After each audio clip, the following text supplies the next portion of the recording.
الله أكبر. الحمد لله رب العالمين الرحمن الرحيم مالك يوم الدين إياك نعبد وإياك نستعين اهدنا الصراط المستقيم صراط الذين أنعمت عليهم غير المغضوب عليهم ولا الضالين. ولقد أرسلنا إلى أمم من قبلك فأخذناهم بالبأساء والضراء لعلهم يتضرعون فلولا إذ جاءهم بأسنا تضرعوا ولكن قست قلوبهم وزين لهم الشيطان ما كانوا يعملون. فلما نسوا ما ذكروا به فتحنا عليهم أبواب كل شيء حتى إذا فرحوا بما أوتوا أخذناهم بغتة فإذا هم مبلسون. فقضي دابر القوم الذين ظلموا والحمد لله رب العالمين. قل أرأيتم إن أخذ الله سمعكم وأبصاركم وختم على قلوبكم من إله غير الله يأتيكم به انظر كيف نصرف الآيات ثم هم يصدفون. قل أرأيتكم إن أتاكم عذاب الله بغتة أو جرة هل يهلك إلا القوم الظالمون. وما نرسل المرسلين إلا مبشرين ومنذرين فمن آمن وأصلح فلا خوف عليهم ولا هم يحزنون. والذين كذبوا بآياتنا يمسهم العذاب بما كانوا يكسبون. قل لا أقول لكم عندي خزائن الله ولا أعلم الغيب ولا أقول لكم إني ملك إن أتبع إلا ما يوحى إلي. قل هل يستوي الأعمى والبصير أفلا تتفكرون. وأنذر به الذين يخافون أن يحشروا إلى ربهم ليس لهم من دونه ولي ولا شفيع لعلهم يتقون. ولا تطرد الذين يدعون ربهم بالغداة والعشي يريدون وجهه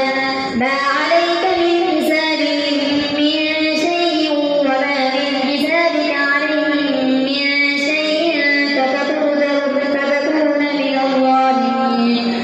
وكذلك فتنا بعضهم ببعض ليقولوا وهؤلاء من الله عليهم. ولا تطرد الذين يدعون ربهم بالغداة والعشي يريدون وجهه ما عليك من حسابهم من شيء وما من حسابك عليهم من شيء فتطردهم فتكون من الظالمين. وكذلك فتنا بعضهم ببعض ليقولوا وهؤلاء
قل من ينجيكم من ظلمات البر والبحر تدعونه تضرعا وخفيا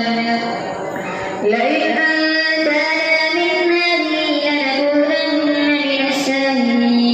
لنكونن من الشاكرين قل الله ينجيكم منها ومن كل كرب ثم أنتم تشركون قل هو القادر على أن يبعث عليكم عذابا من فوقكم أو من تحت أرجلكم أو يلبسكم شيعا ويذيق بعضكم بأس بعض انظر كيف نصرف الآيات لعلهم يفقهون وكذب به قومك وهو الحق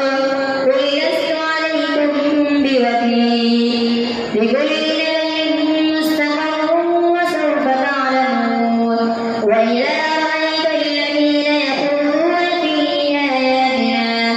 في آياتنا فأعرض عنهم حتى يخوضوا في حديث غيره وإما ينسينك الشيطان فلا تقعد بعد الذكرى مع القوم الظالمين وما على الذين يتقون من حسابهم من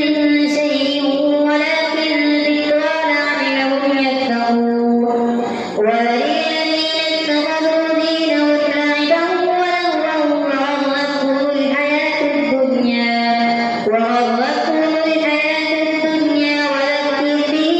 أن تبسل نفس بما كسبت ليس لها من دون الله ولي ولا شفيع وإن تعدل كل عدل لا يؤخذ منها أولئك الذين أبسلوا بما كسبوا لهم شراب من حميم وعذاب أليم بما كانوا يكفرون قل أندعو من دون الله ما لا ينفعنا ولا يضرنا فنرد على أعقابنا بعد إذ هدانا الله كالذي استهوته الشياطين في الأرض حيران له أصحاب يدعونه إلى الهدى ائتنا قل إن هدى الله هو الهدى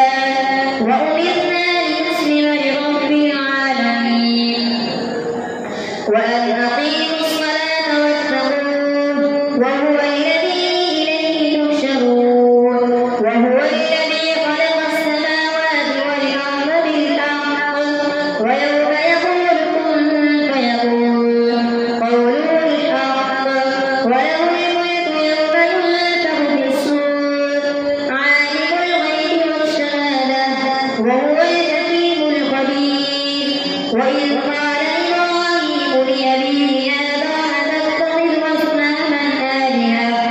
إني أراك وقومك في ضلال مبين وكذلك نري إبراهيم ملكوت السماوات والأرض وليكون من المؤمنين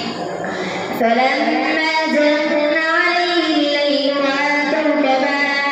قال هذا ربي فلما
الناس تجعلونه قراطيس تبدونها وتخفون كثيرا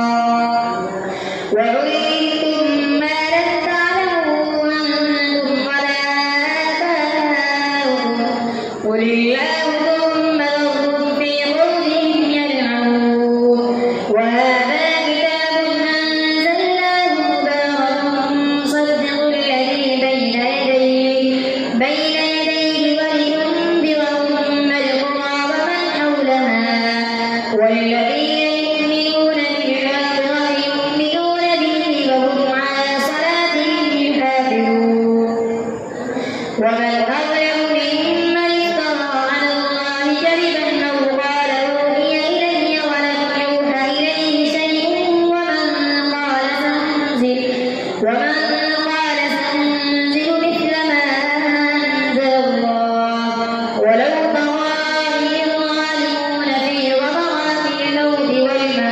والملائكة باسطوا أيديهم أخرجوا أنفسكم اليوم تجزون عذاب الهون بما كنتم تقولون على الله غير الحق وكنتم عن آياته تستكبرون ولقد جئتمونا فرادا كما خلقناكم أول مرة وتركتم ما خولناكم وراء ظهوركم وما نرى معكم شفعاءكم الذين زعمتم أنهم فيكم شركاء لقد تقطع بينكم وضل عنكم ما كنتم تزعمون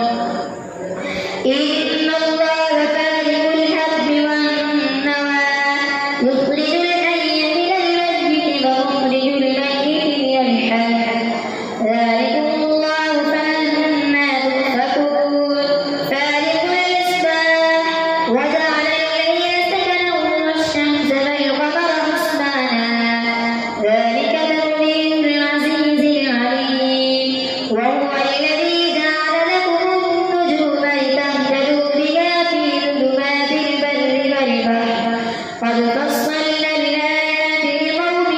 يعلمون وهو الذي أنشأكم من نفس واحدة فمستقر ومستودع قد فصلنا الآيات لقوم يفقهون وهو الذي أنزل من السماء ماء فأخرجنا به نبات كل شيء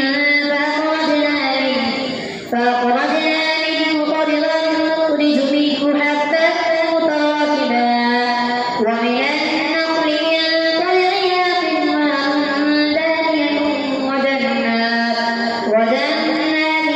من أعناب والزيتون والرمان مشتبها وغير متشابه انظروا إلى ثمره إذا أثمر وينعه إن في ذلكم لآيات لقوم يؤمنون وجعلوا لله شركاء الجن فخلقوا له بنين وبنات بغير علم سبحانه وتعالى عما يصفون بديع السماوات والأرض أنى يكون له ولد ولم تكن له صاحبة وخلق كل شيء وهو بكل شيء عليم ذلكم الله ربكم لا إله إلا هو خالق كل شيء فاعبدوه وهو على كل شيء وكيل لا تدركه الأبصار وهو يدرك الأبصار وهو اللطيف الخبير قد جاء